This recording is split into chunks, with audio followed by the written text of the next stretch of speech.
Fala, estudante! Muito bem-vindo a mais um vídeo aqui desse canal. Quero saber, você sabe o que é termoquímica?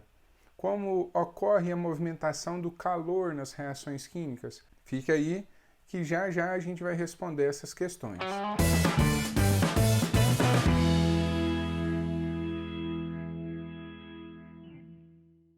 E aí, pessoal, eu sou Elon, professor de Química, e hoje vamos falar sobre termoquímica. Antes de continuar essa aula, peço para você já dar um like aqui para não se esquecer. Se inscreva no canal e compartilhe essa aula para um colega que esteja precisando. Então vamos lá. Termoquímica é a parte da química que estuda a transferência de calor que acontece nas reações químicas.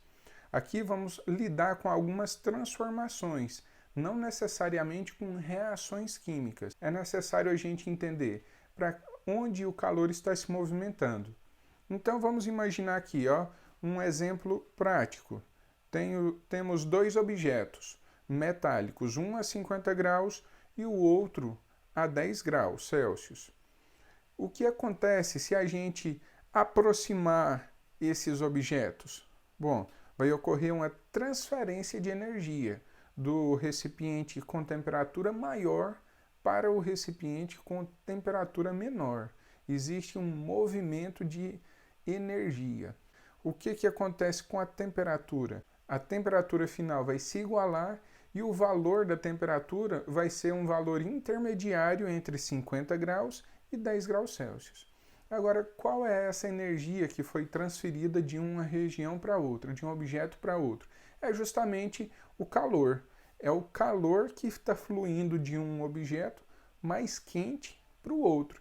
Então, essa energia que flui espontaneamente de um objeto com temperatura maior para um objeto com temperatura menor é chamado de calor. Ah, mas então o calor não pode sair de um objeto mais frio e ir para um objeto mais quente? Bom, espontaneamente isso não pode acontecer, mas se a gente forçar o processo, isso é possível. E é justamente isso que acontece em uma geladeira. Dentro da geladeira, a temperatura é menor do que a temperatura externa.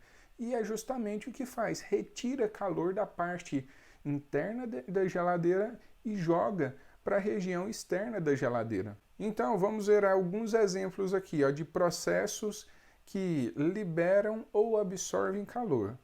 Supondo que a gente tenha aqui dentro de um recipiente metálico que permite a troca de calor.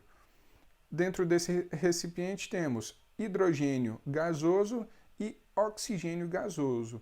Essas duas substâncias podem reagir se a gente fornecer uma energia de ativação. Toda reação para acontecer, a gente precisa dar uma energia de ativação, algum pontapé inicial. Então, a gente fornece essa energia e o que vai acontecer é que esse sistema vai liberar energia. É parecido aqui com uma reação de combustão da gasolina. Se a gente tem gasolina e oxigênio e fornece uma energia inicial, vai liberar calor. E as setinhas em vermelho estão indicando para onde o calor está indo.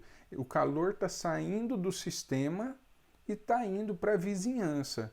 Vizinhança é o que está ao redor desse recipiente. Então, dessa maneira, H2 gasoso mais oxigênio gasoso se transforma em água no estado líquido. Para facilitar o entendimento a respeito da energia envolvida no sistema, vamos entender aqui que a energia é essa quantidade em roxo, a energia inicial do sistema.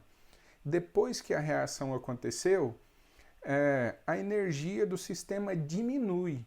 E para onde que vai essa diferença? É removida do sistema. A energia é liberada. Então, calor é liberado, calor sai do sistema. E esses processos nos quais calor é liberado é chamado de processo exotérmico, porque o calor está saindo de dentro do sistema e indo para fora. Vamos para mais um exemplo aqui. Quando a gente retira um recipiente com água do congelador e remove para fora da geladeira, esse recipiente vai absorver calor. Calor vai entrar nesse sistema Essas setinhas aqui, ó, está indicando isso. Calor está entrando nesse recipiente. Energia da vizinhança está sendo adicionada à energia já existente nesse recipiente. É o que está indicando aqui, ó. A energia do sistema é apenas essa parte em azul, mas um pouco mais de energia está sendo absorvida.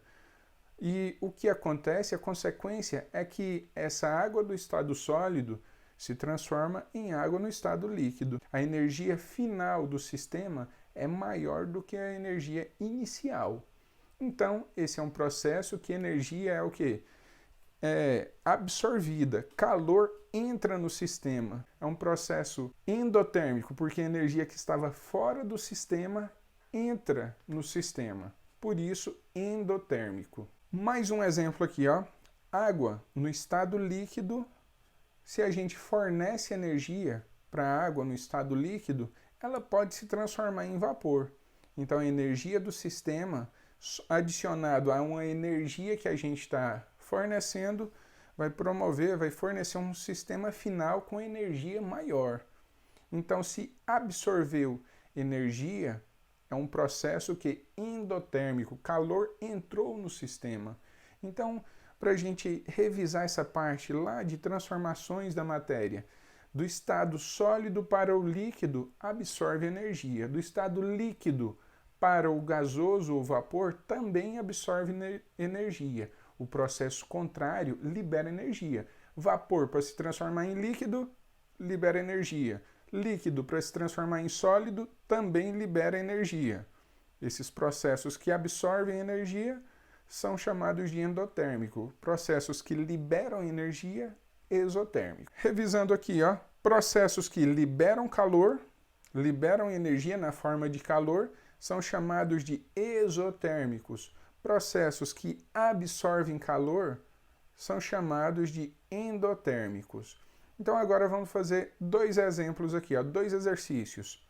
Uma questão aqui, ó, de vestibular. Uma questão que traz algo do cotidiano. Em uma cozinha estão ocorrendo os seguintes processos.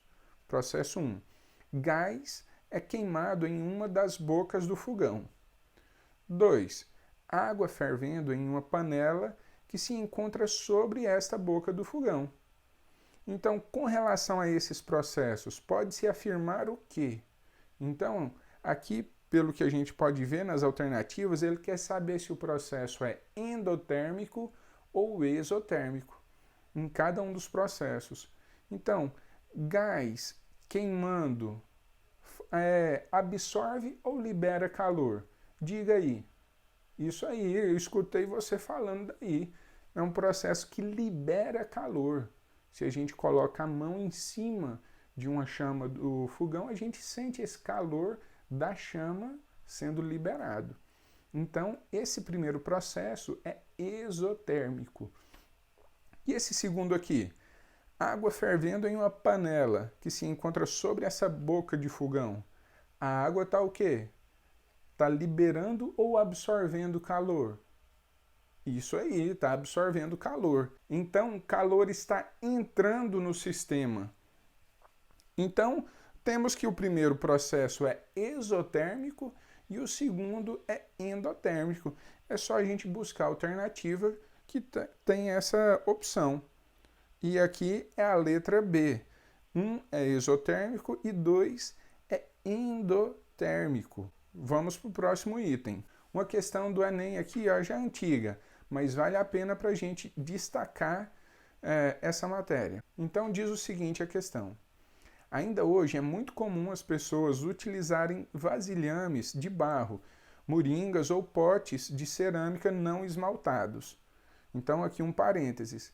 Se o filtro é esmaltado, esse fenômeno aqui não vai acontecer. Aquele filtro de barro vai acontecer sem o esmalte. Vamos continuar. Para conservar a água a uma temperatura menor do que a do ambiente. Isso ocorre por quê? Então ele quer saber por que a água da moringa fica com uma temperatura mais baixa do que a temperatura do ambiente. Vamos ver se a gente consegue encaixar no que a gente estudou aqui hoje. Alternativa A. O barro isola a água do ambiente, mantendo-a sempre em uma temperatura menor que a dele, como se fosse o isopor. Bom, o isopor, a função dele é ser um isolante térmico.